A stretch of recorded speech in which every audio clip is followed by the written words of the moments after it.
Hawa recula brusquement, le cœur battant à tout rompre. L'ombre disparut comme une brume noire, ne laissant derrière elle qu'un silence glaçant. Elle se précipita vers son fils, le saisit dans ses bras et éclata en sanglots. « Qu'est-ce qui t'arrive? Pourquoi es-tu devenu comme ça ?» Au petit matin, Hawa décida d'aller voir le vieux Fanta, un marabout réputé pour ses visions. Assise devant lui, elle déballa tout. « Mon fils n'est plus le même. On dirait qu'il a été échangé par autre chose. » Le vieux Fanta ferma les yeux, ses lèvres murmurant des incantations. Soudain, ses yeux s'ouvrirent brusquement. « Ton fils a été échangé. » Hawa sentit un frisson glacial parcourir son échine. « Échangé? Par qui? Pourquoi? » Un génie, répondit Fanta d'une voix grave.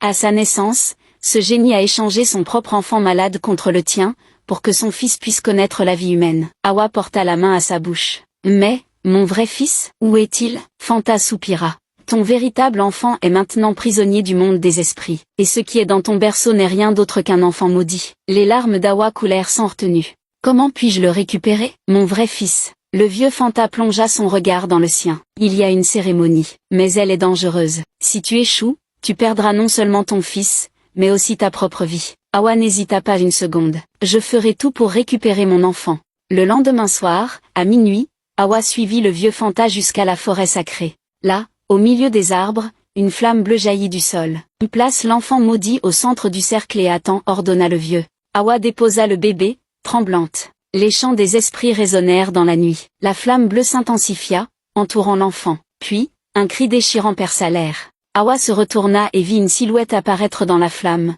C'était son véritable fils, enchaîné, le regard vide. « Maman !» murmura-t-il faiblement. Hawa se précipita, mais une force invisible la repoussa violemment. Le vieux Fanta hurla. « Hawa, il faut choisir. Soit tu ramènes ton fils, soit tu laisses le maudit partir. Mais tu ne peux pas sauver les deux. » Hawa ferma les yeux, le cœur brisé. Puis, elle se mit à chanter une berceuse, celle qu'elle chantait à son fils avant qu'il ne soit échangé. Les chaînes du garçon se desserrèrent lentement, jusqu'à ce qu'elle tombe. Le bébé maudit disparut dans un cri strident. Hawa se précipita vers son fils, le prenant enfin dans ses bras. Mais alors qu'elle quittait la forêt, une voix glaciale résonna derrière elle. « Tu as brisé le pacte. Et pour cela, tu devras payer un prix très lourd. »